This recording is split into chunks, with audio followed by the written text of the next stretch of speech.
आषाढी एकादशीला पंढरपूरला जाणाऱ्या भाविकांची गर्दी होती. अशीच गर्दी जिल्ह्यातील इतर देवस्थानाला जाण्यासाठीही होती. याच गर्दीचा फायदा घेऊन नगर जिल्ह्यातील अनेक बसस्थानकांवर चोरट्यांनी हात मारला. अधिकृत बातम्या बघितल्या तर जिल्ह्यात शनिवारी 3 ते 4 बसस्थानकावर चोरीच्या तक्रारी दाखल झाल्या. त्यात नगर शहरातील स्वास्तिक बस स्टँड व मिरजगाव बस स्टँडवरील 2 तक्रारी महत्त्वाच्या होत्या. त्यातही मिरजगाव बसस्थानकात एका महिला वाहकाचा डॅशिंग स्टाईलने प्रवाशांनी तोंडात बोटे घालायला लावली. या महिला वाहकाने चित्त्याच्या चपळीने चोरट्या महिलेचा पाठलाग करून नुसते पकडलेच नाही तर ज्या वृद्धेच्या दागिन्यांची चोरी झाली होती त्या वृद्धेलाही दागिने परत मिळवून दिले. ही सिनेस्टाईल घटना जिल्ह्यात चांगलीच चर्चेत आली. नेमकं काय झालं होतं हेच आपण या व्हिडिओतून पाहणार आहोत. नमस्कार, मी अजय आणि आपण पाहत आहात अहिल्यानगर लाईव्ह 24 नगरी घडामोडींचं परफेक्ट अनालिसिस. शनिवारी जिल्ह्यातील सगळीच बस स्थानके हाऊसफुल होती. आषाढी एकादशीनिमित्त पंढरपूरला जाणाऱ्या आणि पंढरपूरवरून येणाऱ्या वारकऱ्यांच्या गर्दीने बस स्थानके फुलून गेली होती. एस टी महामंडळाच्या 11 आगारातून पंढरपूर यात्रेसाठी तब्बल 430 विशेष गाड्यांची सोय करण्यात आली होती.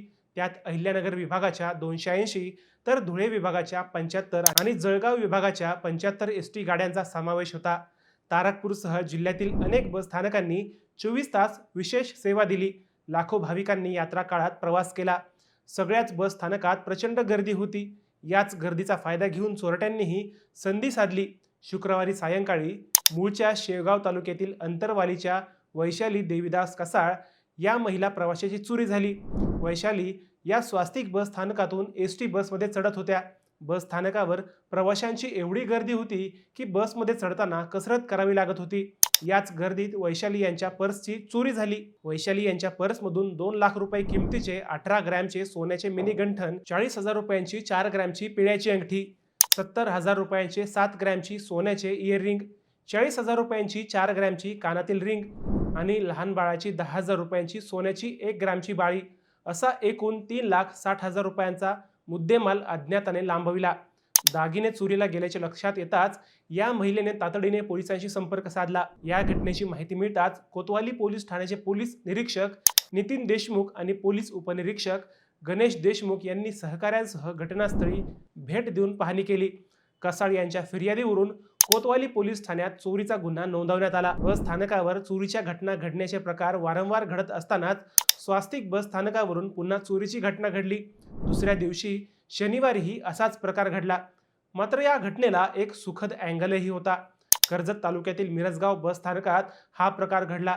शनिवारी मिरजगाव बस स्थानकात प्रवाशांची मोठी गर्दी होती. आषाढी एकादशी असल्याने मांदळी या तीर्थक्षेत्राकडे जाणाऱ्या भाविकांची ही लगबग होती. कडा उपआगाराच्या एस टी बसही स्थानकावर उभ्या होत्या. अशाच एका बसमध्ये चढणाऱ्या वृद्धेची सोन्याच्या दागिने असलेली कमरेची पिशवी एका महिला चोरट्याने हिसकावली. गर्दी असल्याने जिची चोरी झाली त्या वृद्धेला पटकन पाठीमागे वळता आले नाही. परंतु हा प्रकार त्याच एस टी बसमध्ये वाहक असलेल्या आलिशा शेख यांनी पाहिला. कडा मिरजगाव आष्टी बसच्या वाहक असल्याने त्यांनी कर्तव्यावर असताना धाडस दाखवले. त्यांनी तात्काळ गाडीतून खाली उडी मारून पर्स चोरणाऱ्या महिला चोराचा पाठलाग सुरू केला. हा प्रकार त्या चोरी करणाऱ्या महिलेच्या साथीदाराने पाहिला. त्याने महिला वाहक आलिशा शेख यांना अडवण्याचा प्रयत्न केला. मात्र तरीही आलिशा शेख यांनी पाठलाग सुरूच ठेवला. तोपर्यंत एस टीचे चालक पोपट तांदळे हेही आलिशा शेख यांच्या मदतीला आले.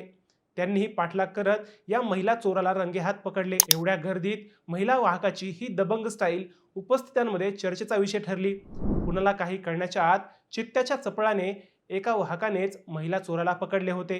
तोपर्यंत हा सगळा प्रकार एस टीच्या अधिकाऱ्यांनाही कळाला. वाहतूक नियंत्रक अब्दुल शेख यांच्याकडे ही सोन्याचे दागिने असलेली पिशवी दिली. त्यांनी त्या वृद्धेकडे तिच्या 1 तोळ्याच्या दागिन्यांसह ही परस दिली.